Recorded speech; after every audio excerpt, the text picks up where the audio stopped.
following show is for comedy only and is purely for the sake of entertainment. The stories, characters, and people affiliated with this show talk about hypothetical situations for laughs. Listener discretion advised.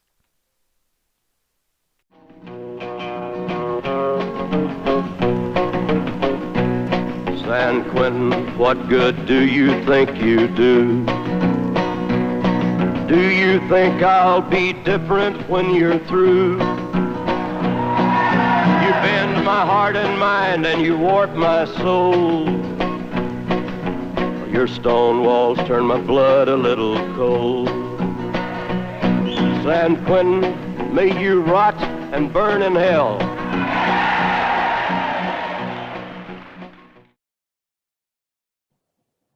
Welcome back to the Flintlock Faction.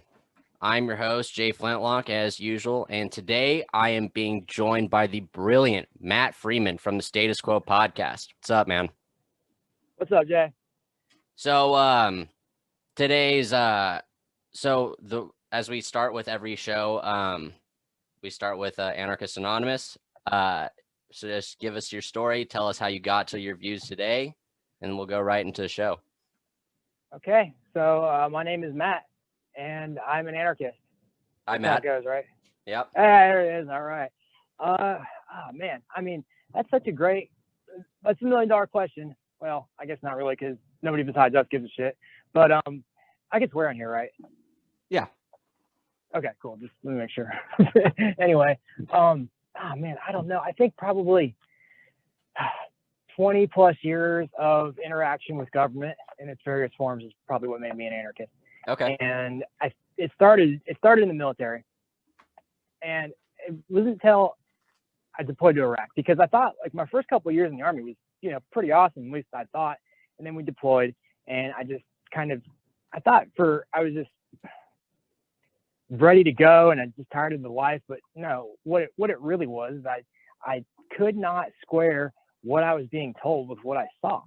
And I mean, back then, I don't know if you remember, but back in the early 2000s, I mean, that was still very much the Iraqis are a great threat to our national security, and we had to take Saddam out because he had weapons of mass destruction. Right. But by the time I had deployed to Iraq, they weren't even talking about WMDs anymore. It was about to give Iraq democracy. I'm thinking like, all right, so why are we getting shot at by people to give them freedom? Yeah, why do my friends have to die for this? Yeah, I mean, exactly. So I got home, and I ended up, I couldn't deal. I had some psychological problems getting out, mainly insomnia. I was having real bad nightmares. I was suffering from what I know now is post-traumatic stress disorder, even though I didn't have a name for it back then, because believe it or not, really the Army didn't talk that much about it. Like I will say they're a lot better about it now. They still suck at it, but they're a lot better about it now than they were back then. We basically were left to kind of figure it out by ourselves. And if you want to go to combat stress, I mean, that was basically a one-way ticket out of the military. So if you wanted to stay in, you had to leave. You had to basically not tell anybody what you were feeling, except for maybe your peers. They're but anyway, still like that. My buddy got held back from promotion because she had suicidal thoughts. Not like I want to do it, but just like, hey, wouldn't it be fun if this happened? And they locked her up in the loony bin for like 2 weeks, and then she was barred from promotion. So they're still like that. I'm not surprised. Yeah. It's crazy, man. It's just, if you want to really discourage people from seeking, mental health treatment, that's how you do it. Oh yeah. And I mean, that's one part of the reason why the suicide rate in the military is more than double what it is in civilian. How many fucking people park in front of the VA in their dress blues or whatever in their dress uniform, and they fucking kill themselves right in front of the VA hospital? Yeah, one you could say is like a freak thing, but when it's a fucking pattern, I mean, I think we got a problem here. Yeah. No, it's fine. It's all good. It's all in your head, as what VA therapists famously say. Right. Or what's a TBI, as one said to me one time. Wow. That was great. Wow. Yeah. But anyway, so long story short, I developed a pain pill habit. I got kicked out of the military for testing positive on a drug test. And I drifted for a little while. I was an EMT for a couple months until I lost that job because I pissed 32. I did roofing for a minute, and I eventually started selling prescription pain pills to cover for my pain pill habit. Started doing heroin, and eventually got arrested. A friend of mine who is he got busted leaving my house after I told him some OxyContin years ago, and the cops basically kind of leaned on him, and he agreed to snitch on me in exchange for leniency in his case, in his possession case.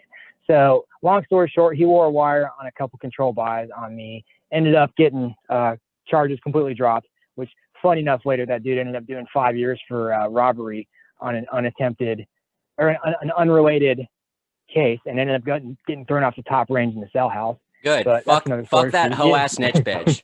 Fuck him. Right? I bet he fucking snitched there too, and that's why he got tossed. Dude, that's like, once you get that reputation, man, it never goes away. No. And deservedly so. 100%. If you can't do the fucking time, don't do the crime, man. I mean, like, it's as simple as that. Honor amongst thieves. There has to be it. Yeah. I mean, there is still some kind of moral code, even though if it's not the one that mainstream society sees.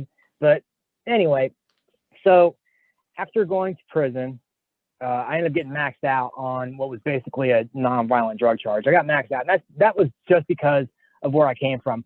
If I had gotten arrested where I live now in like a larger city, I probably would have gotten a future indictment and never even see the inside of a courtroom. But because I lived in a small town that had nowhere near the case count, every single felony charge that they get, they will take the trial. So essentially, you're going to have to take it to trial. You're going to have to cop out. And I mean, at that point, once they got you dead right, they really have no incentive to cut you a deal. So basically, that's what happened to me. Ended up doing 3 years. Did my first 2 in a closed security, what we call in Ohio closed security. So it's like a level 3, like it cells, but you're still out of your cell for about 6 to 8 hours a day. It's not quite maximum security, but it's definitely not medium either. Excuse me. You said it was. Did you say Ohio has a level system? Yes. What level was it again? 5. It's a level 3. That's it. That's how it worked in Missouri too. Okay, cool. Yeah, I know so you're it's talking like about. cells. Okay, cool. Yeah, it's called closed security here, which I never thought that made any sense. Like, close to what? Close to maximum, or like Yeah. they keep a close eye on you? What the fuck does that even mean? But anyway, yeah. So I did my first 2 years there, and that was because when I was in the reception center, I had brought some shoes from the street home with me, or into the joint with me, and it was only because I happened to have them on my feet when I got arrested. I didn't plan it out at all. There's certain types of shoes you can bring in with you if they meet like certain requirements. And I had a pair of Nikes. I mean, they were nothing great, but they were decent. And I had several people try to buy them off me when I was in reception, and I kept telling them no. So go to rec one day and get back, and no sooner than I sit my ass on my rack, the CO comes in and she's like, "Hey, come on, I need to see you guys outside." So we go outside, and they put us up against the wall, pat us both down, me and my cellmate, and they go toss the room. About 5 minutes later, she comes back and Can I guess what the says, violation is? "Sure, Personal property. It's contraband. no, Damn contraband, but not personal property." Okay. I guess I mean, they thought it was personal property in a way. It was a knife. In Missouri, if you have street clothes, that's a violation. You'll get it for smuggling stuff in, and I think they call it like personal property or something. Interesting. Yeah, in Ohio, like there's a very limited amount of, there's certain clothes like underwear, boxers, t-shirts, like plain white t-shirts and shoes you can bring in from the street, but they have to meet very stringent requirements. In most county jails, when they transport you up to the joint, they won't let you take any of that shit anyway. So it's kind of a moot point. But they make you send it home. Yeah. But yeah. So no, what happened was that she walks up to me and she says, and I remember this very vividly. She's got these like all jacked up teeth and like bad breath, and she's like talking to my face. I'm like trying not to vomit, and she says to me, "You know what you did?" I said, "No." She said, "You scared?" No. I said, somebody threatening you, somebody, try to rape you or something. Like, what the fuck are you talking about? She's like, "Well, we found a knife in your cell, and it was made for a sticking," which was her exact words. And they found some big piece of steel bar that was like 1.5 feet long that was sharpened to a point. So it was like a samurai sword. Yeah. Well, here's the thing. They found it in this tiny little vent that, at this point, and of course, dude, I was like strung out, pale, blonde hair, pretty boy, right? Yeah. Coming into prison for the first time. Of course, I can understand why she might have thought something like that, but no, Yeah, you sound like a baby. Vent, right, exactly. this vent in the cell. Apparently, somebody had popped the cover off, stuck that in there, and what I think happened is they wanted my shoes, so they went and told the CO. They had planned it. They went and told the CO that knife was in there. What a they piece of tossed shit. it ourselves. Probably the porters, I'd imagine, because they are the ones that pack your stuff up. Yeah. When you get sent to the hole. So you guys had inmates doing that shit? Yes. Oh, okay. COs had to do that shit. Yeah. No chances for corruption, theft, or anything like that there at all. Nope. No chance at all. That's a tight, closed system right there. Right. It's not like these places are full of crooks and criminals or anything, just saying. And they also have inmates too. Yeah, right. Right. But oh shit. But anyway, yeah, man. So I did end up doing 6 months down in the hole down there, and the only reason how I get away with that is because they put you two to a cell. So that was great. After a while, I eventually got out to start cleaning and stuff like that and doing laundry. So it wasn't as bad. And when, he came up with some cards and whatnot and worked out. And I found out that I was going to Ross Correctional Institution, which is that level 3 camp down here in Ohio. And that's the big kids playground. That's where they send all the rapists and arsonists and murderers and like actual criminals, versus people that get caught stealing like $100 worth of shit or something from CVS. Yeah. So at this point in time, I was thinking like, oh, fuck me, like I'm going to die in here again, which is like the second time in my life I'd actually thought that. The first time was in Iraq. The second time was in prison. Great. And right. And my cellmate at the time, he'd done like, he had like 3 or 4 numbers, and he had spent a lot of time at Ross. So he's like, all right, dude, I'm going to get you together. So started working out, and I ended up putting on about 80 pounds on a prison diet within that 6 months.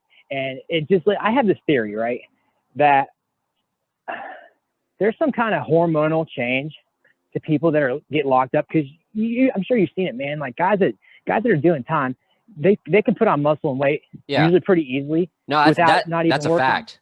They do that. They put they pump a shit. So by the way, audience, the majority or the entire episode. So the way I do episodes, I introduce my guests. I have them tell their story.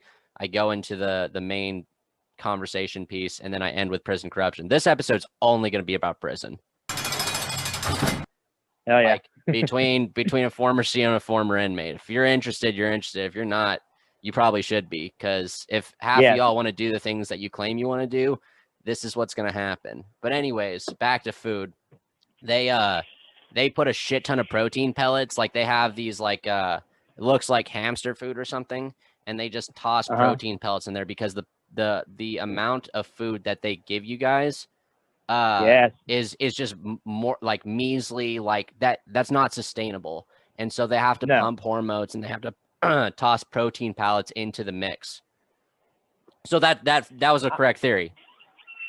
I'm not surprised at all. I also thought it might have been like an environmental thing too, because you're essentially in an environment that's like a violent environment that's like full of like predators, for lack of a better word. And I thought that might kind of stimulate some kind of response. It's just like animals you see like a tiger at the zoo versus one out in the wild. I mean, they look different. Like they act different. The physiology is different. I think people are the same way, because I can go see dudes go out and do 100 push-ups a day, right? And just get Jack Diesel. And me here, I'm doing like, benching like well above my body weight, squatting deadlifting almost twice my body weight, and I like can barely put on any muscle now. So I think there's definitely something to that. But anyway, so I spent my first 2 years, down at Ross, and actually, surprisingly, it was pretty uneventful for the most part. People get stabbed and whatnot and all that, but in most of those places, unless you're doing like at least 5 years, people won't even act like you exist. for the most part, they just think you're short time and they just basically ignore you. It's not even worth fucking with you. Yeah. So after a while of staying out of trouble for the most part, I ended up getting sent to a level 2, a medium camp. And from there, I went to a halfway house. And I got out in March of 2013, March 2013. To And put, from to put there, it in perspective, how young I am, I enlisted when I was 17, and I enlisted in January of 2013. So when you were getting out, I was getting into, I wouldn't say a different type of prison, but I mean I couldn't escape. Dude, the Army is a prison just without bars. Yeah, that's really very is. fair. You can't leave. No. You have to show up on a certain time. You got to wear a certain uniform. Look, the relationship between inmates and COs is like the relationship between enlisted guys and their officers. Yeah. Oh yeah. Well, I mean, I can attest to that because I went green to gold. I went officer route, and I noticed it was the same type of mentality as it was the COs. Oh, that's not great. That's funny. Yeah. I mean, not a good mentality. That's not something anyone should be proud of. But I can see that for sure. And plus, like the way the rules are too, it's like, you punch out an officer, you're in big trouble. You punch out a CO, same thing. Oh yeah, you have to follow orders. If you even talk behind an officer's back and someone overhears it and snitches on you, you can get military prison time for that. And it's crazy, man. Same thing for COs. They'll fuck your date up if they catch you. That's a violation. If you just talk disparagingly about COs. Yeah. And even if you don't, there's so many that if you get on a CO's bad side, they can fuck with your out date just because of how many different things in the rule book there are to get that they just don't typically push on people. And also too, another thing is that COs often cultivate relationships with inmates. I mean, I know this because like being in the military, I actually had it probably better than most because there's a lot of COs come from the military and, there's at least one thing we have in common. And at least those ones would usually treat you like a human being for the most part. So I, would be able to get cigarettes and dip and things like that from them. But that relationship goes a lot further in some cases because there's COs that'll get a couple inmates to do all their dirty work for them. Oh yeah. I'm working. So I'm a commercial roofer now. One of the crews that I was working on down in Oklahoma, he was a former CO and he is currently standing trial because he got caught paying 2 inmates to assassinate another inmate. And they got his ass. And I'm like, in my head, I'm like, so, and I've been very vocal about this. I can't go to prison. I won't do it. I've seen what's there. I've seen the COs, how they act. I can't. I'm not going back. Plus, a CO, being a CO is a death sentence in prison. Being a cop is a straight death sentence. It's like 100%. The only people below you are chomos, and so I can't. I can't go to prison. But I don't know why he's not running right now. I would fucking bolt. I would throw on some fucking kit, load up my best rifle, all the ammo I have, just in case, because either I'm making it to the border, or I'm not making it at all. Yeah, I might leave in a body bag, but not in cuffs. But I'm with you, dude. And that guy's bought and paid for. Like he's on camera, and like multiple phone calls from these inmates going home talking about it. Like he's fucked. But yeah, fucking. Damn. I made a joke earlier, but I'm serious. Like, fucking, there's crooks and fucking bad people in prison, and then there's also the inmates. Like, it got to the point where I never trusted inmates, just like because I still had some shit that I needed to shake off. Plus, I mean, I'm still wearing a fucking badge, so I'm still a fucking target. Well, plus there are bad people in there that deserve to be 100%. There too. That is also I always say in this show, no cages, more holes. Like all the nonviolent inmates, like you need to fucking get them the fuck out of there. I mean, I've talked to purse snatchers and thieves, and I said, would you rather me take in your hand and you not serve 20 years in here? And they said, fuck yeah, but chomos, fucking rapists, some Violent crime. murders. Yeah, like fucking face the wall, dude. I've met some murders where I was like, that would have been considered a duel. Like, I don't consider that murder, but like, yo, violent offenders face the fucking wall. I don't know why we do this. Seriously. I don't either, man. Especially, it's just, I think what's most frustrating about the system, I saw it time and time again, both when I was an EMT and when I was in the joint too, is that in our system, for whatever reason that is, people that actually do really dirty shit, you know, like abduct fucking kids, you know, have child porn, rape kids, like rob people, stuff like that, they get off on a slap on the wrist more often than not, more than they ever should. But if you get caught with drugs, you're fucked. Oh yeah. And I don't know why that is. That was my radicalization. Reason, that was like, I talk about it a lot on the show, but that was my radicalization. I let a chomo out. Like, I released a chomo the morning of a transportation detail from one facility to another. I released him. He did a year, and then I transported a wife beater with 2 years on his sheet, and a fucking guy with 35 grams of weed who got 5 years. He was like late 60s with a hippie long hair. That's so funny, dude, because that was what really started the process for me too, is that when I was riding up to CRC, our reception center, it's a long ride. It's like an hour and a half from my county. In the back of a sheriff car, 3 deep, that sucks. So I was riding up there. I got 3 years, right? Yeah. The dude to my left, I was in the middle. The dude to my left got hit with a robbery charge. Just like ran out of a store with a bunch of merchandise while the security car was chasing him, and got 2 years. And then the dude to my right he got gross sexual imposition, and he got 4 years and 11 months. And I'm sitting here thinking to myself, even back then, number one, it figures he was in the Navy, you know, we expect. But number two was that this dude got less than 2 years longer than I did, and he's like, some child out there is like, their life is irreparably changed because of what he did. And and studies now show that he might have created a new predator, because that fucks you up mentally forever. Right. So he's responsible for whatever that person does now, at least in some degree. Oh yeah. I don't know. Man. And you know what, man? I bring up a lot of these stories on the show where COs will fuck the inmates. But for some reason at my facility, the women would go after the fucking either the rapists or the chomos, and I would call them out too. Like, hey man, that, like, I would be worried about fucking walking even close to that fucking guy and breathing the same air he breathes, because and then I would yell fucking chomo, because, you know, I was an ornery little shit even when I was a CO. I wanted justice, but man, like, there's a lot of people like that.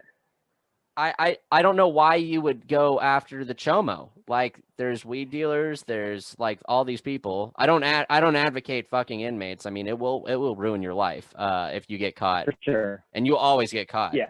But dude, guaranteed. Why the chomo? Why the rapist? It's like some fucked up sexual fantasy. It's like you know Michael Malice, right? Oh yeah, I love Michael Malice. He has this theory that like among like middle class white women, like the most common sexual fantasy that they would never admit to, but they all have, is like a rape fantasy. Yeah. So maybe it's like a kind of version of that. Who knows? Oh my gosh. I mean, yeah, dude. How was the CO situation at your facility? I mean, it was. I'll tell you this much: that COs were few and far between. There was like maybe 3 or 4 in the whole facility, and they mostly were control and up front where admin and visitation is. You hardly ever see them out in the yard or in the dorms. Okay. There was a mental health nurse that would let you fuck her for a $50 money order. Are you serious? And that shit, yeah. Oh yeah. Of course, that shit wouldn't have been worth $5. I mean, really? Dude, she was like 400 pounds. It's just disgusting. Oh god, she's gross. But I mean, dude, I'd fuck a dude before I fucked her. Damn near. I mean, god damn. Yeah, it's that bad, dude. She like her eyes, like she's so fat, her like eyes were like forced shut. I mean, it was awful. It was horrible. She sounds Anyway. beautiful. She sounds like a 10, Right. honestly. It's well worth that $50. But I tell you what, though, man, she did a pretty brisk business until she got walked out of there for getting caught. And I remember hearing from one of my CEO, I don't know what I call my buddies, but somebody I was cool with. I remember hearing from him that she ended up, they thought that she had made like something like $7,000 or $8,000 within a couple of years. Jesus that. $50 fucking Christ. Yeah. To do the math, $50 a pop, man, and it's like, yeah. Hope You you're know not how many hungry. dicks that she's taken? I hope it's a couple, at least more than once. Oh my God. That, dude. Holy shit. That's amazing. Yeah, man. Right. It's I was impressed, honestly. It reminds me that when I was overseas, there was a nurse, once again, as a nurse in our medical platoon. They got Fuck caught with yeah. $10,000 cash. The old desert dime. Yeah. I mean, she was good looking too, but she got caught with $10,000 cash. And once they found that in her personal effects, they're like, oh, well, there's only one way you could have gotten this. I mean, So, could they prove it though? I don't think they ever did, but we never saw her again after that. So I don't know what ended up happening. If she confessed to it or something, because I mean, that's one thing, like CID and the MPs, dude, like one thing they're good at is just leaning on you and getting people to confess. And that's how so many people in the military get in trouble, just like the civilian justice system. It's not like they have proof so often. It's just that, some good interrogation techniques. Oh yeah. And yeah, comes right out of people. People And love to talk they'll about like, themselves, man. they'll threaten you with, so, funny story, before I became when I went officer, I went MP, because I wanted a career in law enforcement, because I did an internship with Homeland Security, and I mean, they showed me a lot of cool toys and I wanted to play with those. So Right. that's how that happened. But anyways, in MP school, they told us stuff like, yeah, you can say a lot of things and you can lie a lot to them and you can tell them like, blah, blah, blah, blah, blah. We're gonna give you this, like all these write-ups and like Article 15 this and that, and we're gonna take your money and your rank. And then the moment you say JAG, they're like, fuck. That's because that's what their trick is. Like, please, it's the same thing as like lawyering up in the civilian world. Like, we're going to give you, not like we're gonna fuck you up, but we're not gonna fuck you up nearly as bad as if you make us go to court, because they're afraid to go to court. Yeah, absolutely. And just like the civilian world, the military can't handle the volume of cases through courts martial if it actually had to prosecute them all, which is crazy if you really think about it. Because that's another thing that was like along my journey, is that when I was buying and doing pain pills, like at Fort Hood, I really got to see like the seedy underbelly of Fort Hood. Now, obviously not the whole seedy underbelly where they're chopping people up and throwing them in fucking duffel bags and shit, Dear or Pelican God. cases. but quite a bit of it. And people don't realize like how much crime and criminality there is on military bases of like all forms. I remember we had a bulletin come out there for a while that like they told us explicitly, like, do not store your TA-50 in your personal vehicle because people have been breaking into personal vehicles all over the space. I'm thinking like, there's a fence around this place. Like, what the fuck who's doing this shit? Oh yeah. But man. And it's just, people think that like the military is full of upstanding citizens that are all a bunch of Boy Scouts that, go to Sunday school on Sundays and throw their coats down for old ladies crossing puddles in the streets. And Fuck no, dude. It's They're just a cross section. Degenerates. Oh yeah, for sure. It's just a cross section of human society. And guess what? When you get a group of kids that are 19 to 20 years old that had never been away from home before, getting away from their parents, they're going to do some fucking crazy and some stupid shit. That's just how it goes. Dude. All my enlisted class when I went to AIT, fucking druggies, dude. It's a bunch of fucking druggies. Like Fort Huachuca was just flooded with goddamn former heroin addicts, like fucking people going through withdrawal in the first couple weeks there. Like, holy shit. Oh yeah, dude. We had this. They did a health and wellness inspection, and it was like 3 a.m. They drag us out of our beds. We're all on PTs. Like, I wish I was fucking dead and not here. And they caught this kid with like a bottle of Jack in a vacuum sealed bag hidden in the back of his toilet because junkie You know, that's a junkie move. Like, that's the only way you learn how to do that shit is like by doing that shit with not alcohol. But anyways, the reason why they dragged us out at 3 a.m. is because some Air Force kid like drank multiple bottles of cop syrup, got high, busted through his window, and fell out of the third story of his building, broke both his fucking legs. Oh shit! I mean, fuck you, Air Force. Like, that was pretty fucking funny, man. It's fucking gangster.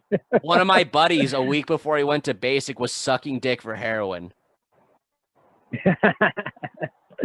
Oh man, see, back when I went through basic, I was too naive to notice even any of that shit.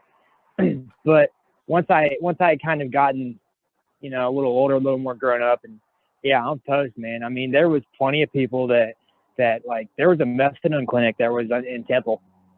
You guys driving there every day to get methadone and had to fucking detox. And of course, even just legally, like the military was still handing out painkillers like candy at that point. I remember reading this statistic from back then, something like, I think there's like, for every soldier in the Army, active duty, the Army writes like 6 prescriptions. Oh yeah. And yeah, which of course, you know, there's a lot of people that are not on any drugs at all. So that means that a lot of other people are on, well, more than 6. But there was something like 60% of soldiers had or currently had like a prescription painkiller prescription. Like, of course, this was back years ago. Now, you know, you step on a fucking IED and lose your leg and you might get Tylenol 3, maybe. But well, they've gotten roasted for that fucking opioid epidemic. And if there's anything that we know as, you know, being in the system or working for the system, it's that the government either does too much or they do too little. It's all overcorrections on both sides, one or the other. It's extremes. Always hitting a guardrail, never in the middle of the road. Oh yeah. Now medics will, if you like, you know, break your leg, like I'm sure you hear this all the time being a former medic, but they'll offer you fresh socks and some water. Yep. Yeah, that was always a joke, man. But shit, even in the civilian world, man, like I'm getting ready to go to medical school right now. And talking to my friends that are in, they're talking about how much their painkiller protocols have changed. Now, of course, civilian medics now have access to ketamine, which is a fantastic drug that people don't seem to get as all up in arms about using anymore. So that's kind of been at least part of the reason why. Well, they're cutting it with a shit ton of other drugs, though. That's why it got such a bad rap, right? Because like they're cutting it with heroin, they're cutting it with meth, they're cutting it with like everything. Oh yeah, I mean, the big thing around here, at least for the longest time, was prescription pills that were like, they were just made out of, they were like counterfeit, you know, they were just pressed together powder. Yeah. And you'd see like Xanax bars and like Percocet, Oxycontin, you know, whatever. And typically it was fentanyl or some stronger derivative of fentanyl. And obviously you can't measure the dosage when you're doing things like that. So that's what's causing overdoses left and right here anyway. Yeah, but I mean, it is, pardon my ignorance, I've only, you know, used physical violence for a career for so long. I don't know anything else. Nothing science related. So are you joking about that it's good that medics can use ketamine again, or no? No, I'm actually, I think it is probably a good thing. At least in the Army, it was great. When I was active duty, that was not a thing at all. They were studying it, but we didn't get ketamine until damn near the end of my Army career. And so we were basically stuck with the old reliable, like fentanyl suckers and morphine sulfate and, you know, some Demerol, Dilaudid, depending on your unit and your medical director. But ketamine was like being used by special forces only at that point in time. And it wasn't until I think 2010 or maybe 2009 that it got approved for usage by the whole Army, like big Army. And it is good in this respect is because, number one, it's safe. Like, as part of your drug bag, even in the military, is you get Narcan issued to you. And the reason is because if you're a little too trigger happy with the pain meds, then you don't end up, you know, sending somebody all the way down the drain. fucking killing them while Yeah. you're transporting them, to a higher echelon of care. And if people hear that and they're like, well, why would you need Narcan? It's like, well, sometimes the body doesn't react when you think well, especially when part of it's missing and you're giving it pain meds. But no, that's a good thing, especially because ketamine doesn't interfere with breathing like all other regular opiates do. And that's a big worry, especially when you've got somebody that's in shock. Because, I mean, what is shock? Shock is a failure of the body to oxygenate tissues properly. And if somebody's already having trouble getting oxygen in the body, then the last thing you want to do is slow down the breathing. And as for the civilian side, I mean, yeah, I'm a big fan of ketamine, honestly. I think it's a really good drug. However, though, it is definitely one of the uses that I don't really much care for is chemical restraint. So I'm sure you know about that. Cops got to fight with somebody. They'll call the medics, come out, give them a shot of ketamine, which, basically puts them into a semi-lucid, not, I can't think of the word, state. Yeah. Or they'll stick it in a teenager and kill him. That happened recently, didn't it? I think it was in Colorado, some skinny little kid. Yeah. Yeah, I remember that guy was Elijah. Fuck, I can't remember his name, but I definitely remember talking about it on the show. The dude who played violin to stray cats at the Pound. Yeah, you can't make that shit up. Fucking cops kill the most harmless kid on the planet. Of course they do. Yeah, protect and serve, right? Yeah, the government cares about you. Yeah. Fuck, man. I don't think that kid would. Man, that kid might not have made it in prison. I'm not gonna lie. Yeah, he would have had a tough time. I don't know though, man. I'll tell you what, man. People are always afraid to talk about these days, but there are some pretty big differences in racial groups. And I tell you the biggest difference between black people and white people in prison is that black people fucking stick together in a joint. They all got each other's back. Yeah. And at least in my experience, if you're fighting one of them, you're fighting 20 of them. But white people, it's like there's just there'd be a bunch of white dudes sitting at a table, and this other white dude could be getting his ass stomped out by 5 other people, and unless you know him, they're probably not going to do anything. Yeah. Oh man, so, and it's a very big difference. The fucking the Peckerwood gangs in the Midwest, at least where I was. Oh God. Yeah, they were bundles of fun. But fuck them dudes. Do you guys have family values? Or no, they're a big one in Missouri and Kansas, but they fuck old dudes. They specifically target old men because they're weak. Family values indeed. Yep. Yeah. Well, isn't that ironic? Mostly, their name, isn't it? Right? Yeah. Love it. I love it, dude. It's almost like they picked it just on that basis. But we mostly have the Aryan Brotherhood, Aryan Nation, and Saxon Knights as the 3 big ones. Okay. And I'll tell you what is funny is that they have other extortion rackets and things that they run. They almost exclusively target old white men too. Same thing. Shit! That's not a Missouri specific thing. That is that's got to be all of them. That's got to be all white supremacist gangs, man.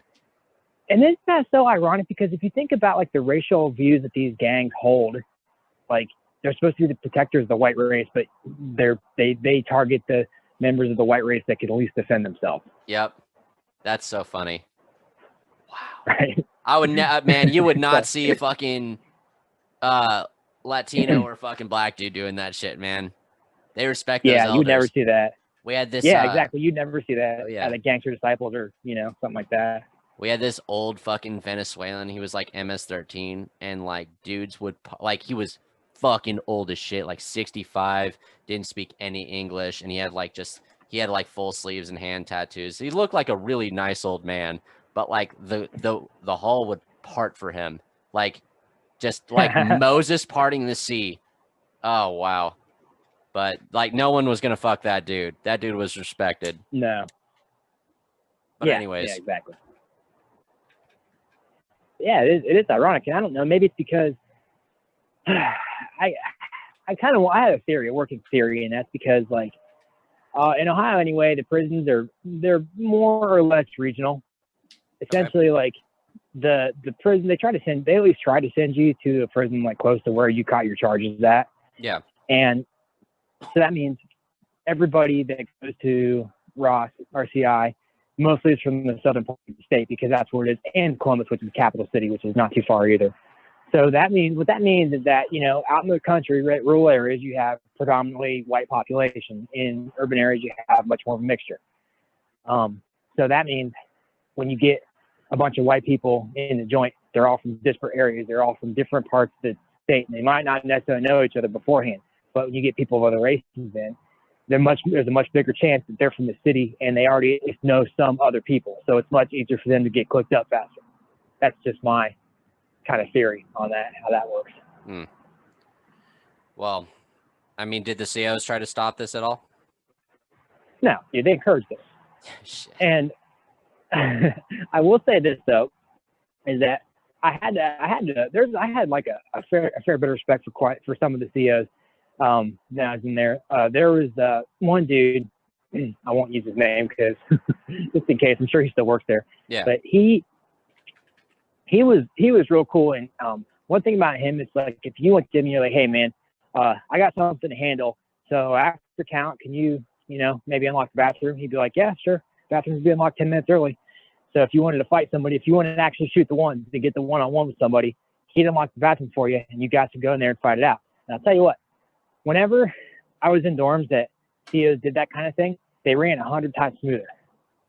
Damn. And whenever I was in dorms that they didn't do that type of thing, all that anger and rage and resentment built until it spilled into something really fucking ugly. Oh yeah. But I'll tell you, here's a good one for you. I did one time.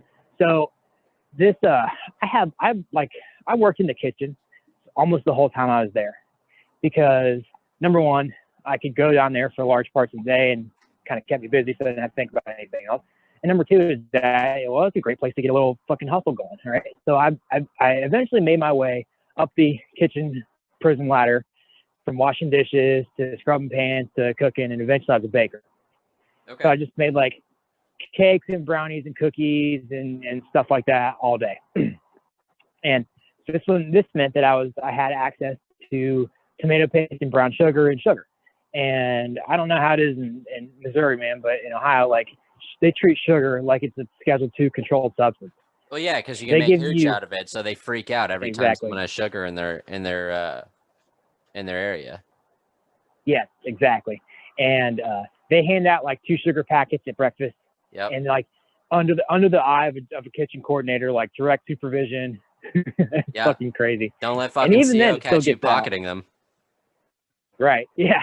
But even then, it still gets out in large numbers. So what I would do is they would give us like a 25 to 50 pound of brown sugar to make like coffee cake with. Yeah. So I would immediately take half of it and put it to the side, make the cakes, and then get that shit out of there, along with tomato paste, prune juice, whatever else. Yeah. Any kind of fruit juices, grapes. The more citric, sometimes the you get better. apples. Actually, grape, yeah, for sure. Grapefruit, got those quite a bit.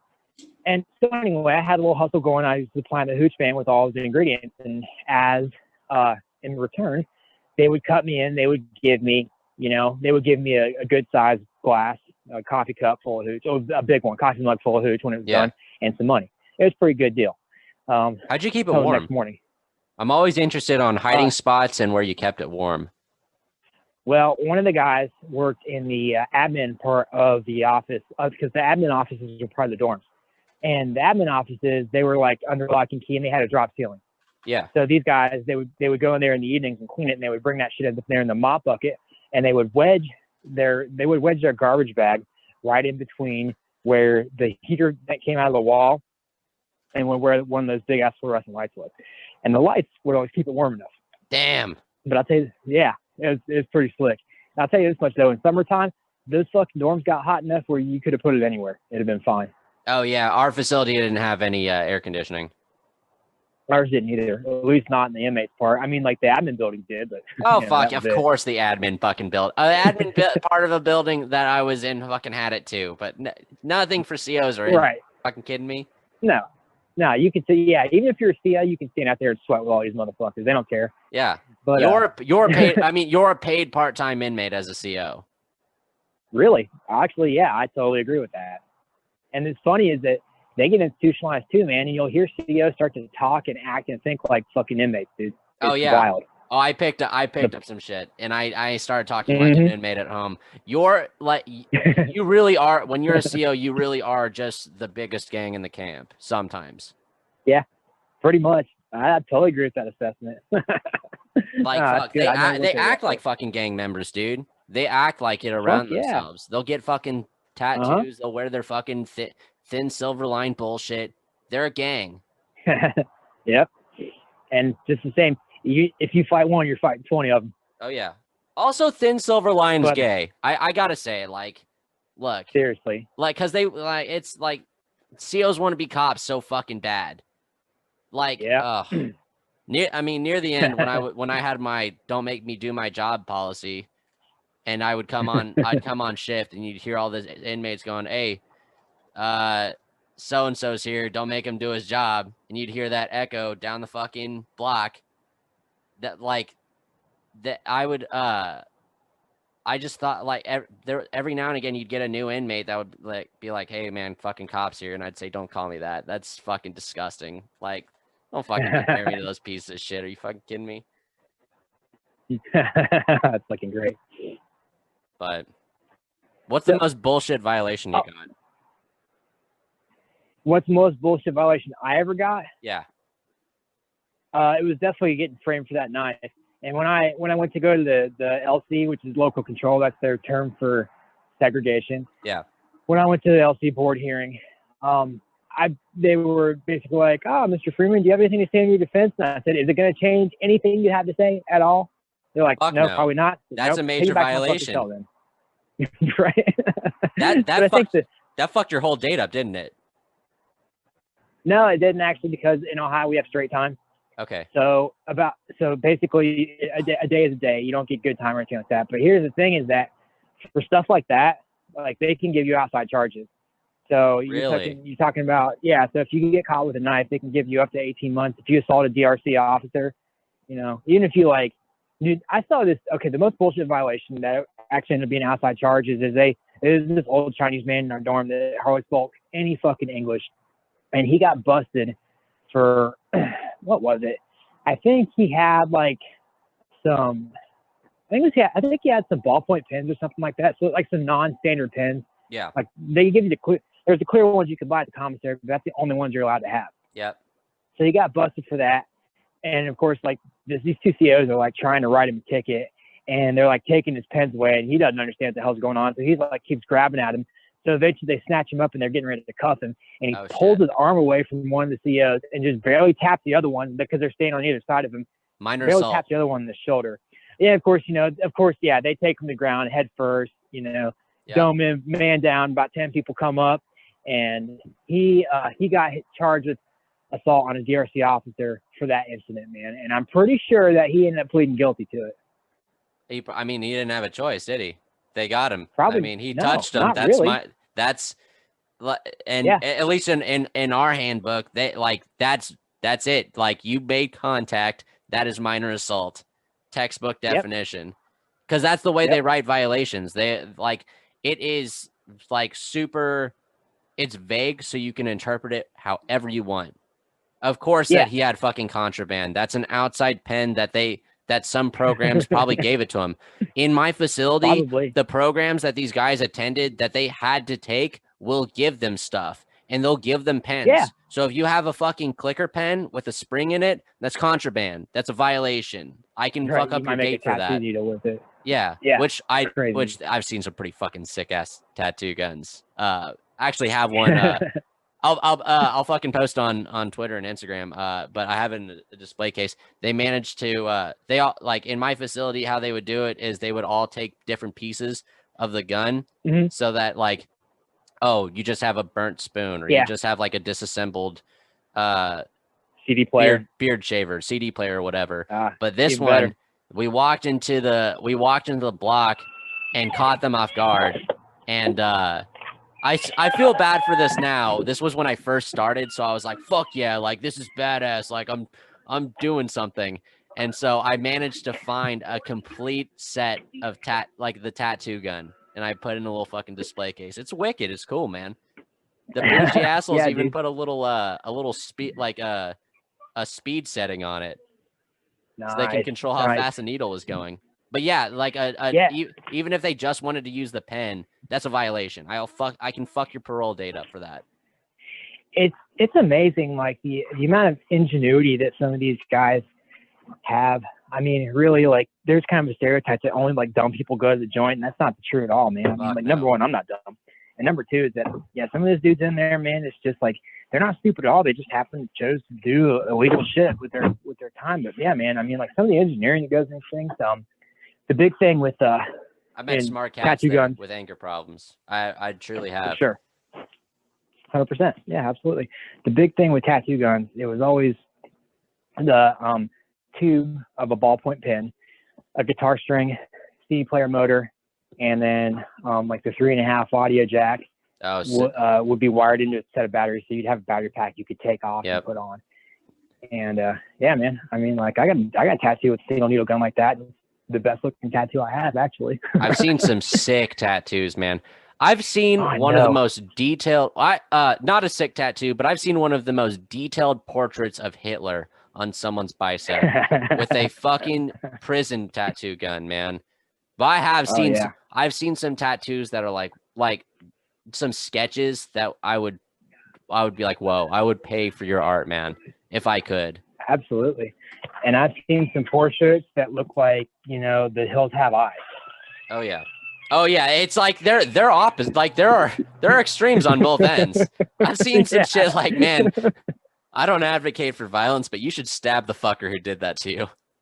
For real. I'd beat somebody's ass. They made me look like that for the rest of my fucking life. But yeah, man, there's like some of the most talented tattoo artists I've ever seen met anything. We're doing time, man. And like there was one dude he'd been down for like 28 years or something like that. He's basically spent his entire adult life in prison, but he was a tattoo artist before he got locked up. He just killed somebody, and he was in Ross, dude. And that motherfucker, like everybody that's walking around with a badass tattoo on his joint, like he probably did it. And if he'd been out in the street, man, he could have had his own chain of fucking tattoo places, man. I mean, it was incredible. Yeah. Oh yeah. And it's great. And it's good money for them too. We had this guy, Tattoo Tim, we called him. Yeah. And he would keep his shit out on display in open plain sight. Like, I know that I'm going to get a violation for this, and I don't give a fuck because I'm getting a lot of money. Right. I'll just buy 5 more. Yeah. Know? Oh, yeah. And they'll like, I don't even have, like, Tattoo Tim would not even have to find parts. People would seek him and, like, offer it to, like, giving him an offering, like, sacrifice for the great artist of Tattoo Tim. But yeah, man, it's funny. There is like a patronage kind of system for a lot of stuff like that. Oh yeah, it's its own society. Oh, absolutely. It's got its own norms, own values, its own kind of, I guess, kind of moral code. Like for example, like in the kitchen, man, there was one dude who's the head cook, and like he stole the most shit out of anybody, but he didn't actually have to touch any of it. He basically had like minions to do it all for him. That's and hilarious. If you wanted to take something out of the kitchen, you had to ask his permission first. You like it's like a scene out of fucking Godfather or something. Dude, the kitchen's a fucking. I hated the kitchen. The kitchen's a nightmare, and like apparently it's wild at huge camps. Like I had this guy. Yeah. He was a Marine that was in during the surge, and so he's like really fucked up, has a lot of PTSD, and he just loves seeing people die because he doesn't like. He has hatred for humanity in general, except for vets. Yeah, I know type. And so like he was talking to me this one day, and he was like looking at this giant spatula, and he's like, "Oh, I doxed myself. I got to take that out." Anyways, he's like, "Flintlock, this is crazy, man. You just let people handle this, man. Last camp I went to, this dude was sharpening it while another dude got the CO's attention, and he was running to fucking cut a dude's head off. And I'm sitting there giddy, like, please, like, let this happen. Like, let's go. Let's fucking go. And they got him last minute. Oh, man. Dude, the way they treat vets, though, is fucked, man. That guy got fucked up a lot. He would have, like, a PTSD episode once a month, and they would fuck him up if I wasn't there to talk him down. See, that's just it, man. Is that like a lot of the COs they'll kind of engage you in friendly banter, but like when you really need their fucking help, they'll be nowhere to be found for the most part. I mean, now I think I have the exception to that because there was one dude, Slayback was his name, and I just fucking hope you still working there, but I hope you quit and got a better job. But anyway, I mean, he smoked cigarettes, and he'd like, dude, when I was still in the hole, like once he found out I was a vet, he'd come and get me out of my cell. We go out to the indoor, like the basketball cage, like, which is basically the hole was like a wall. All the walls of the hole were like the walls of the basketball court too. Yeah. And there's fences on top. So anyway, we go walk out there and he lights a cigarette and he gave me one. We just kind of sit there and smoke. And that was like some of the most kindness that I could see I'd ever showed me when I was in there. But yeah, man, I mean, we had and this shows you, this is one of the things that also really radicalized me, dude, is we had what we called NEVO. It stood for Noble Incarcerated Veterans Organization. And Noble was the name of the correctional facility. And this is like a 2,200 person camp. And there was almost 300 members of this group. So it just kind of shows you, like, man, once you are done with your service, dude, I don't give a fuck about you anymore. They will chew you up and spit you out and toss you in the fucking societal scrap heap with all the other shit they don't want. It's just, you're just another fucking swinging dick to them at that point. And all your service doesn't mean jack shit. And yeah, man. And it's like, you see, dudes, there were so many guys. I mean, I'm like the obvious fucking test case for this, but there are so many guys that the only thing that was wrong with them is they went to war, they had problems dealing with it, and they had problems adjusting back into civilian society. Where you had, like, there was like the range of problems. There was, like, you know, a couple dudes we had. There's this one of my buddies who was he was in the 101st, and he beat the shit out of a dude in a bar. Damn near killed him. Got felony assault, you know, because like the dude came up behind him and tried to fucking choke him out, and like, yeah, that that was not gonna fly with anybody, but especially someone like him. Right. And then a bunch of, like, it was interesting too, is that out of if you look at the eras that all these guys were in the military in, it was almost 90% of that group was either Vietnam or the terror wars, like Iraq and Afghanistan. Yeah. And some of the best life advice I ever got was talking from the guys in Vietnam, and most of them too is the same thing: is that they self-medicated for PTSD, picked up a habit, and ended up stealing shit to pay for it. That was like the vast majority of the cases you heard. There were very few. I mean, there was like one dude that robbed a bank, but hardly any of them were like any type of violent crime. It was mostly just like self-medicating with drugs and shit like that. And once I started to see that pattern, like when it was just me and I was still a statist, I kind of thought like, oh, well, you know, I'm a shitty soldier. I deserve this. Like, I'm not exemplifying Army values, like all that bullshit. I'm not exemplifying the Army values. Really? Yeah, I seriously used to think like that, dude. I was fucking, I straight up bled green. Jesus Christ. At one point in time in my life. It even hurt a little bit to say it just now. Didn't you ever like become an E4? Like, Jesus Christ, you get rid of that shit as a specialist, dog. Oh, dude, I was the most motivated specialist in existence, man. God, the mafia would have. I didn't even shit. Oh, dude, trust me, it created plenty of issues with my fellow E4s, man. But like, I also was senior medic of our company, so I had like a little bit of responsibility, and I took it very fucking seriously because you know what happens. You give somebody a little bit of power, big dog. They end up, yeah, exactly. Fuck. But see, where are we going? Oh, yeah, man. You didn't adhere to the Army values. That's where you're going. Absolutely. You're a bad soldier. Right. But I used to think that like there was something really fucking wrong with me, especially when I started becoming more anti-war and becoming more anti-government in general. I used to think there was something really fucking wrong with me. But once I started to understand that, no, like my story is not unique by a long shot. I mean, there are tons of guys that go to the military, whether they go to war or not, they end up with some type of psychological problem, which you can get those kinds of problems just as easily from being in garrison as you can from being deployed, because garrison life is cancer to the soul. And just as easily the same way. But anyway, you know, guys, just self-medicate with unapproved medications. Now, if you want to drink yourself into a fucking coma, that's fine. You can do that all you want. You can even get in the car as long as you're a sergeant major, and you can do that all you want too. But the thing is, you know, they self-medicate with unapproved medications, and that's where they ended up at, man. And I started to think like, well, you know, this has always been my thing, and this is the way I explain it to normies too, still. So there is, and let's just say for a minute, you buy all the bullshit they sell us about the military. Let's just stipulate you do for a minute. So there is like an unspoken kind of agreement between the U.S. military and the civilian population. That is, you know, Us in the military, right? We do. We're told we follow orders. We go where we're told, and we pledge our lives to defend the United States, right? But the other side of the deal is that we're a bunch of 18-year-old kids. The other side of the room is that the flip side of that coin is that all the adults in the room, the voting population and the government, right? Because they have essentially our lives in their hands, they're only supposed to send us when it really has to be done. That's supposed to be in the unspoken agreement, right? Right. However, and then of course the flip side of that is that if you get injured in the line of duty of service to your country, well, the U.S. government will take care of you. Yeah. And that's supposed to extend to psychological injuries too. But what you realize though, when you go through the system, either one of them, is that that's just lip service, man. It's the Army will get rid of your ass as soon as you show any type of psychological issue, because it's easier to do that than it is to deal with you. It's far easier. And commanders worry so much about readiness and their numbers so they can get their next fucking shiny star or next fucking ribbon or whatever the fuck they're trying to do at the next promotion board.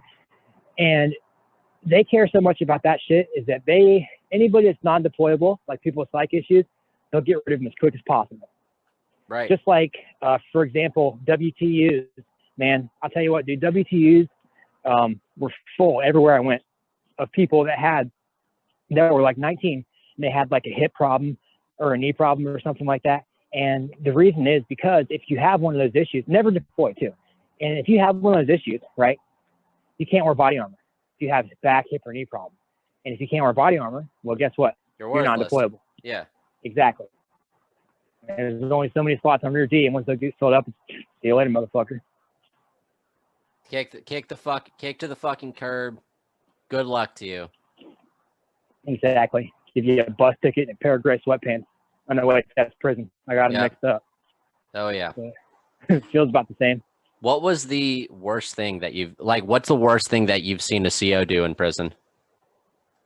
Well, it was actually to me. Okay. So when I was in the hole, right, I was, they have like, every cell next to it has like a clipboard on it, and it has a checklist of everything that's required by state law for the COs to offer you every day. And that's like half an hour of outside rec, laundry, shower access. You're supposed to get phone calls when you're back there once a week. Well, what happens is they don't give you any of that shit. And if you ask for any of it, they'll tell you to shut the fuck up. Like you got to wash your clothes with state soap in the sink because they won't even wash your laundry for you. Yep. So I've been back there for about 2 months, and I hadn't like seen the sun in days and days and days. Great. So that's great for your mental health. Yeah, it definitely makes you normal and sane and stable. Yeah. So I asked the CEO, and I don't even give a fuck about putting this motherfucker on blast. His Officer Hadley, his name's Big Chew. Big old corn-fed motherfucker's probably 6'4", 6'5", well over 300 pounds, big old handlebar mustache, fucking dips all the time. That's what they call him, Big Chew. I've seen this exact type at my facility. Oh, I'm sure you did, man. They're everywhere. Yeah. And so this motherfucker, so I knock on the glass like when he's making his rounds, and I was like, "Hey, Chew, can I get some outside rec today?" And he turned around and he said, "You want what?" I said, "Outside rec." He said, "No, you don't." He kept on walking. Great. That was weird. You know, me being not very hip to how prison works at this point in time. And it didn't occur to me that I had never seen anybody go outside the yard before. So the next round, he walks around, and I knock on the door again. I was like, "Hey, you know, man," I was like, "I haven't been outside in a while. Can I get some outside rec, please?" And he's like, "Oh, you want some rec, huh?" So he says, "Okay, cuff up." He opens the chute, right? I go around, stick my hands in. He cuffs me, and he opens the door of the cell. We're walking down the range, out the range door, and into the hallway where like the laundry room and the storage room and the outside rec yard is. Yeah. So as we're walking to there, I start to turn towards the outside rec door, and he says, "No, keep going." So I'm thinking, okay. He says, "Next one." So I turn and go in the next room, which is the laundry room, which also has 3 strip cages in it. So I'm thinking to myself, "Oh, well, I must be getting strip searched before I go outside or something." Yeah. So I go in the strip cage, right? And I'm getting ready to turn around so he can shut the door. And as I do, this motherfucker reaches back, leans back, kicks me right in the fucking chest. Knocks me in the corner of the wall. Yeah. And he starts kicking me and punching me, dude. And like I'm cuffed behind my back, so I'm just trying to bury my fucking head in the corner so I don't die. Yeah. And he said, "You want some wreck, motherfucker? I got your fucking wreck right here." And that motherfucker beat on me for probably a good, I don't know, dude. It felt like 10 minutes, but it was probably just 30 seconds. But when it was all said and done, yeah, when it was all said and done, he grabbed me off the ground, and I was thought for sure that motherfucker was gonna kill me. I was gonna die in that fucking cell. And he got me off the floor. He's like, "Go fucking ask for wreck again." I was like, "Nope." He's like, "All right, back to your fucking cell." So we go back to the cell. He handcuffs me. And I look in the mirror, and like my nose was already swollen. I had a black eye. I mean, I was bleeding out of my ear, dude. Like I was fucked up pretty good. And I got a couple bruises on my lower ribs on my left side. And so the next day, when there was on a different shift come in, I asked them, I was like, "Hey, can I see the nurse?" And they were like, "Why do you want to see the nurse?" I said, "Well, because I got my ass kicked yesterday. I need to see the nurse." Yeah. And they were like, "Now you look fine to me." I said, "Dude, there was use of force. That's required. Did I see the nurse?" And they were like, "We didn't hear about use of force. What are you talking about?" That's fucking wild that there were So no then cameras in the strip room. There's no cameras at all in the hole except for in the main hallways. That's it. There is. Oh wow, that's kind of how it was in our hole, except they had a camera on the strip room. Yeah, I mean, because probably it was an actual strip room, not just a couple cages stuffed in the laundry room. That's probably why they're never anyone's put in there. But yeah, which makes sense, and that's exactly why that motherfucker took me there. I mean, of course, they know where all the blind spots are too. Oh but yeah. Anyway, the point is that the nurse came by twice a day to give out medication, right? So I try to get the nurse's attention, and she just straight up ignores me like once she walks by my cell door. Oh my god. So I'm like, dude. what the fuck? So the next morning, right? The next morning, the nurse comes back through. My cellie got morning medication. So he's at the door waiting to get his meds, and I'm like, dude, I'm gonna stand right here with you. Like, yeah, man, make sure she sees you. So she walks up, right, hands him his meds, and then without even looking at me, while I'm going, "Hey, ma'am, excuse me," without even looking at me, was able to close the cuff port and goes to the next door. Great. Like, oh, okay. Solid. So, yeah. So I didn't end up seeing the nurse until almost 3 weeks later. And she was like, "Oh, well, there's nothing wrong with you. So, I'm going to document here in this use of force report that there's no marks or anything like that." I'm sitting here like, this is fucking bullshit, man. Like, this is how they get away with that shit. Oh, yeah. It's exactly how. And I mean, like, what could I have done? If I had sent a letter out to anybody, I bet money they would have opened it and read it, because that was the only form of communication I had. Yep. And Jesus. yeah, man, so that was probably the most fucked up thing that I remember, except for the time that I got hit with a bunch of pepper balls returning a book to go to the library. But that was kind of like a wrong place, wrong time thing. I gotta hear this one, man. All right. So I'm just chilling in my rack, right? I got a top bunk, and it's like middle summertime, and just hanging out. And I'm watching, like, I have like a good line of sight on the phone bank on the wall. I'm watching the phone, and this Mexican dude's on the phone. This black dude walked up to him, like, trying to like grab the receiver, and he, like, the other dude, like, holds his hand up. And eventually I found out the one dude had jumped the line. So the dude that wasn't on the phone, he goes back and grabs a padlock in his sock. And he walks right behind the guy on the phone and just starts taking flight on him, right? Smacks him. And like, I can hear this lock hitting this dude's skull from where I'm sitting. So he's getting him. Yeah, he's getting him good. So the second this started happening, dude, it was like fucking, I'm trying to think of a good example. It's like gunshots in a nightclub, dude. Just everybody fucking starts scrambling. And there's probably 50 or 60 people come up front. Big old battle royale ensues, and I get off the front row ticket to this thing. I'm just watching beat the shit out of each other. And see us come through, and they've got like this big, like, fire extinguisher size fucking cans of pepper spray, and they're just like hosing everybody down. They call those the party cans. Dorm. Yeah, there you go. It's like in a dorm, that shit hangs out in the air forever, man. Forever. Yeah, hours. And well, anyway. So the man down gets pulled, and about 20 deep COs show up and break the whole thing up. And so the next day, they lock the dorm down for the rest of the night. And then the next day, we all get let out. And I've got a book. I've got to take it to the library because I wanted to check some next. I used to read a lot because I, work out. That's the only thing to do. Yeah. Pretty much, yeah.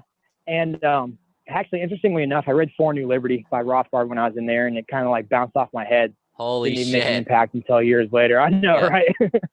right? I learned shit the hard way, man. That's just me. But anyway, they had sorry, somebody just drove by. Anyway, but so anyway, I'm walking this book back to the library, and a riot jumps off in between my dorm and the library. So Okay. I'm looking at 100, 200 fucking people fighting it out in the middle of the yard. And I'm thinking well, I'm going to get stuck in a dorm. So I'm just going to go ahead and walk down the library and hope the doors ain't locked. So as I'm walking through, SRT team, they come out of admin, which is right next to the library. Yep. And there's about, there's probably about 30 or 40 of them too. And these guys got the pepper ball, paintball guns, and their fucking, tear gas grenade launchers and all that shit. And I hear somebody yell, "Get on the fucking ground." And I was thinking, I'm not involved in this shit. So clearly they're not talking to me. Well, a split second later, I get hit with about 5 pepper balls in my chest. Oh, "Get yeah. on the fucking ground." I was like, oh, I guess that was me. So then I get on the fucking ground. And dude, I didn't think it was going to be that bad, right? Because it was just like a paintball, yeah, it hurt a little bit, but oh my God, dude, about a couple seconds later, man, it was like getting hit with a face full of mace. Oh, It was yeah. awful. It's the middle of summer, too, so all your pores are open. Oh yeah, dude, that shit burned like Fuck. hell, man. My face was, it was awful. So the mentality behind that is they're looking for action. I've talked to course. board COs. Board COs are the worst fucking thing in the world.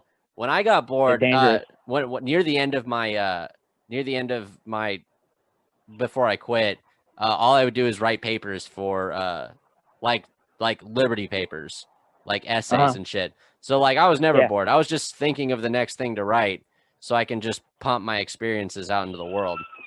But man, some of the COs I worked with are neurotic. You're waiting all day to get punched and stabbed, and so when something happens, you're like, fuck yeah, something to break up the monotony. So they probably shot you just out of boredom. Oh yeah, dude, it's just like the military in that regard. It's like when you're on a convoy, or you're out on a mission, man. It's like you want somebody to shoot you just so you're not sitting bored all the time. Same thing. That is fucking terrible, though. I mean, fuck. I mean, I got hit with just regular fucking mace, and that shit fucking almost dropped me. That's horrible. To be honest, those pepper balls was worse than getting tasered. Really? Yeah, dude. At least the taser was over quick. Yeah. Pepper balls, man. It was a good 45 minutes before I could wash my face off. I'd rather get tased 5 days in a row before I got fucking maced again. Yeah, Jesus, dude, it's fuck. miserable. I thought my eyes were gonna melt. God damn, man. Well, anything else to say to the folks about prison? Not right now. I'm sure we'll do this again, man. This is fun. It was a lot of fun. Oh yeah, dude. It's always interesting. I know that you said that you have a neighbor who's a CO. It's interesting having an inmate and a neighbor talk. When my cousin get together, it's all we talk about. But anyways, I really appreciate you coming on the show. You can find Matt Absolutely, on man. Twitter, Statist Quo Pod. You can please listen to it. If you listen to my show and you don't listen to his, it's a huge mistake. This dude's wicked smart. I'm Jay Flintlock. You can find me on Instagram, Lever Action for Liberty, or Flintlock Faction on Twitter. Thanks again, dude. I really appreciate you coming on. Hey, absolutely, man. It was a good time. All right. Good night. We the animals take control.